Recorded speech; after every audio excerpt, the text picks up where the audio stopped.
Welcome back to another Project Justice devlog. In today's episode, we're going to continue off from the previous episode by further developing AI.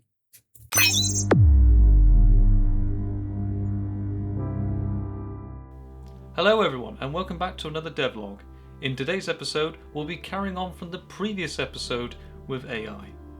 Now before we begin, if you haven't already, I would suggest that you go and see the previous devlog and then come back here once you're finished. So with that out of the way, let's get into it. Now in the previous devlog, I was starting to look at AI in the game, and I was trying to do it in a hard coding way, but at some point I found some issues with the AI.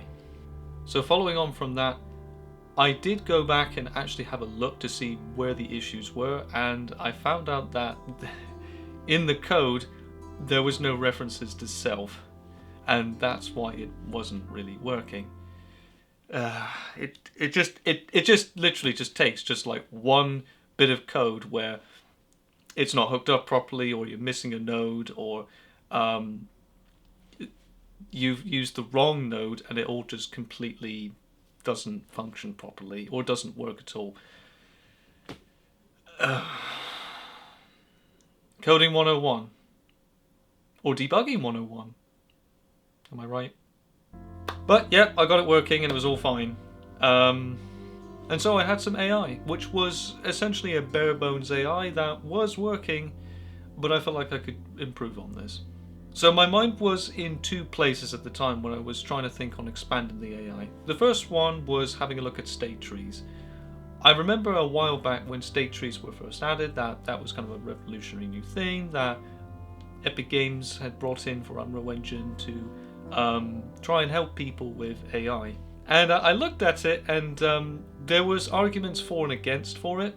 For me, I like to have a bit more of some debugging controls, so behavior trees for me was the better alternative, although I will try and have a look at state trees maybe in the future. We'll see. I'm not promising anything, but yeah, I thought I'd just stick to behavior trees because that seems to be the way to go. And it's been a while since I've had a last look at behavior trees. I think the last time I looked at it was back in 2021, 2022? That was, 5 years ago? It's a long time. So I found a tutorial series on YouTube, and I started having a look at that as well. And I followed along, and yeah, we've got a very good AI working in the game now. So at the moment, the AI still punches, and it still does free roam around, but what I've done now is that it now has a patrol path, and as it has that patrol path, if the player is spotted, then it will immediately go and attack. If the player makes a sound behind it or around it, the AI will go off from the patrol path and investigate. If it does find the player, it will attack. If it doesn't, it will go back to the patrol route. If it is damaged, i.e. if it's shot, then it will immediately go to the player. And we also found out a brand new mechanic, which kind of happened by accident, really. So what happens is that if the player equips their weapon, the AI will then investigate. If the AI finds the player, it will then go and attack. If it doesn't find the player, it will go back to its patrol route. So I've dubbed this the weapon equip aggro mechanic. So it's actually a pretty cool mechanic, and I think I will keep this in the game. Honestly, I wasn't expecting this to happen, but it actually works here, especially for a cop game. So you have to kind of think about, like, when you do equip your weapon, you might draw attention to yourself, and it might actually make some people panic, just like in real life. And just to think, this was all born from an accident.